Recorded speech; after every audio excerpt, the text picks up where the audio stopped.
Welcome back again, and you are watching my channel Learn with Shirin Kazi. This is lesson number 5, Thatu और मैं, from the book सारंगी हिंदी भाषा की पाठ्य पुस्तक 2.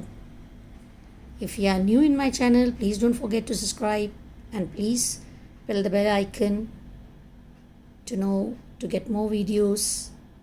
Please support me and please write your comments in my comment box how you like my videos. So let's start. थातू और मैं अपने दादाजी के साथ रहती हूँ. उन्हें मैं थाथा कहती हूँ, लेकिन जब उन पर बहुत प्यार आता है तो मैं उन्हें थाथू बुलाती हूँ. कभी कभी थाथू मुझे सिनेमा दिखाने बाहर ले जाते हैं. मैं उनकी गोदी में बैठकर हॉर्न बजाती हूँ.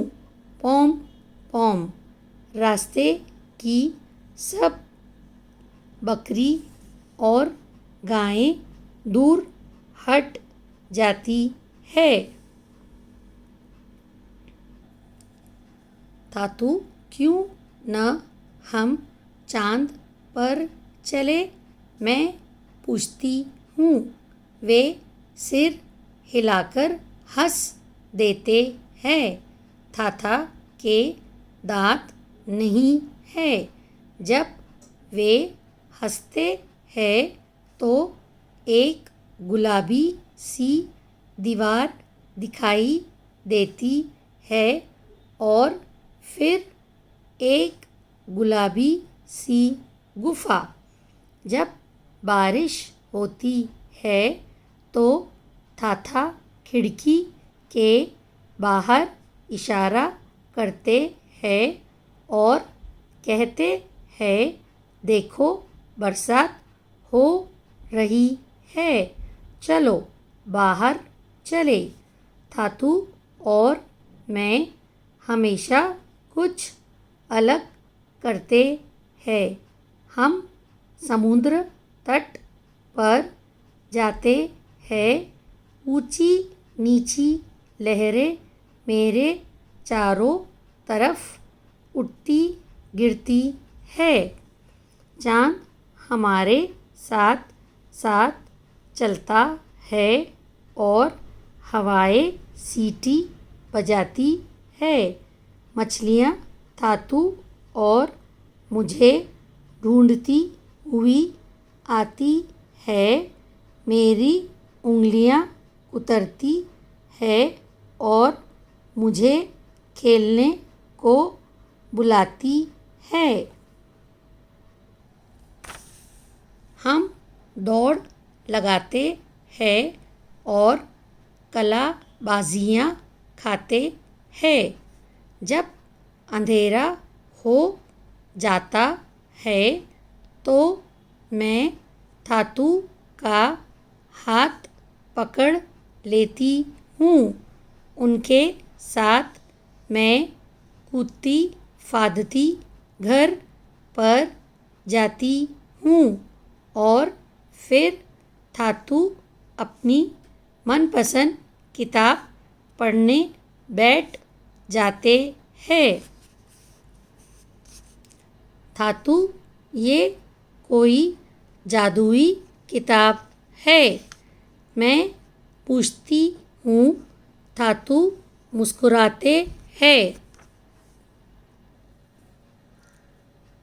क्या मैं भी जादूगर बनूंगी, मैं फिर पूछती हूँ. आपकी तरह. वे कहते हैं, अब सो जाओ. उनकी गोद में सिर रखकर मैं सो जाती हूँ. मुझे अपने थातू से बेहद प्यार है. मैं प्रार्थना करती हूँ कि एक दिन मैं भी उनके जैसी बनूं। Geeta Dharmarajan. Explain me the lesson in short. थातू और मैं, ये थातू है और ये मैं हूँ, मतलब ये थातू की पोती है। वो कहती है कि मैं दादाजी को थाता कहती हूँ और प्यार से उन्हें थातू बुलाती हूँ। फिर कभी कभी वो सिनेमा देखने बाहर लेके जाते हैं अपने गाड़ी पर और बड़ा सा हॉर्न बजाते हैं तो सब गाय और बकरी रास्ते से हट जाती है। फिर वो कहती है कि चलो थातू चांद पर चले, तो थातू मुस्कुराते हैं और मुस्कुराते वक्त थातू के दांत नहीं दिखते क्योंकि उनको दांत नहीं हैं, सिर्फ एक गुलाबी जैसी दीवार दिखती है और फिर गुलाबी सी गुफा। ऐसे कहती है ये लड़की। जब बारिश होती है तो थाता खिड़की के बाहर खड़े रह के कहते हैं चलो बाहर चले, और थातू और वो हमेशा अलग कुछ करते हैं। समुद्र तट पर जाते हैं और वहाँ पर ऊंची नीची लहरों में चारों तरफ गिरती रहती है और चांद उनके साथ साथ जाता है। हवाई सीटी बजाती है, मछलियाँ थातू और उसे ढूंढती है। ये मछली उसके उंगलियों को कुतरती है और कहती है कि आओ मेरे साथ खेले। फिर थातू और उनकी पोती दौड़ लगाते हैं, कलाबाजियाँ दिखाते हैं। फिर अंधेरा हो जाता है तो वो अपने दादू का, थातू का हाथ पकड़ लेती है। फिर कूदते फदकते घर जाती है और फिर मनपसंद थातू उसे अपनी कहानियाँ सुनाने बैठ जाते हैं।